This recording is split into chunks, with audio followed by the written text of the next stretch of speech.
In this video, I'll be testing this Outdoor Products 10% instant cabin tent against rain.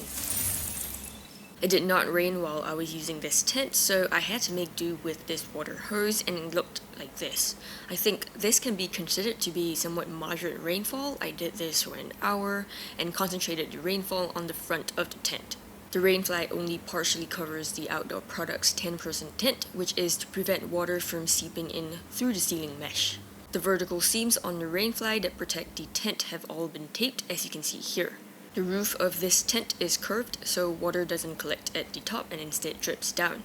However, because the Rainfly is quite small, even with just light rainfall, rain does get on the window mesh.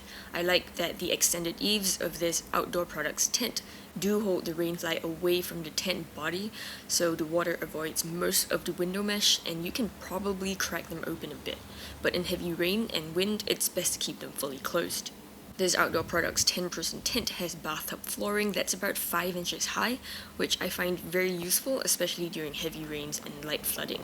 However, because the seam connecting the yellow fabric of the tent body to the bathtub flooring has not been seam taped or sealed, water started leaking into the tent through that seam after about 15 minutes of moderate rainfall. No water seeped through the bathtub flooring though, and it was still dry after an hour of moderate rainfall. Which seams are taped and which aren't? The vertical seams on the tent body are all taped up to a certain height. After that, these vertical seams are not taped because they're protected by the Rainfly. The topmost horizontal seam between the dark green fabric and the mesh roof is not taped, but that's okay because it's protected by the Rainfly anyway. The middle seam between the dark green fabric and the light green fabric has been seam taped, so there was no leaking. The bottom seam connecting the light green fabric to the bathtub flooring was not seam taped, so there was leaking through that seam. This is an inverted seam, but in my experience, this never worked to prevent leaking. The window seams are all completely taped on all windows. All the doors have also been seam taped, and so has the ground vent.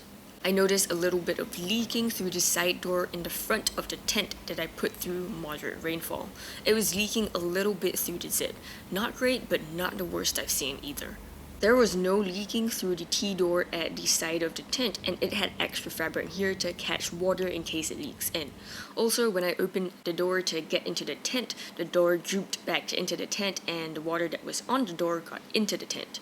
As for the fabric of the main tent body, when the 1 hour mark was up, most of the tent body was still dry. The dark green fabric at the top of the tent here was still dry.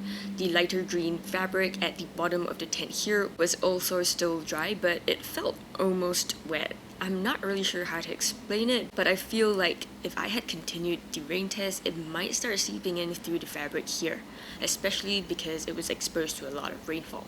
Stitching around the main tent body was good, with no obvious holes or light coming through any of the stitching except in one corner, but that was taped anyway, so there was no leaking. Because I used a water hose and concentrated the rainfall on only the front of the tent, the sides of this Outdoor Products tent, like this side here, was put through more of light rainfall. In light rainfall, all the fabric was still dry, and not even the untaped inverted seam connecting the light green fabric to the bathtub flooring was leaking.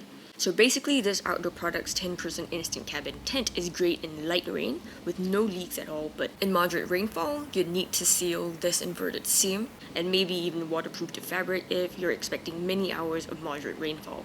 Overall, I felt that this Outdoor Products instant tent did okay in the rain test. Not the best, but definitely not the worst too. At least it holds up really well in light rain. For a full review on this Outdoor Products 10% instant cabin tent, or if you need to learn how to set this up, check out these two videos right here. Thank you for watching, and I'll see you in the next one.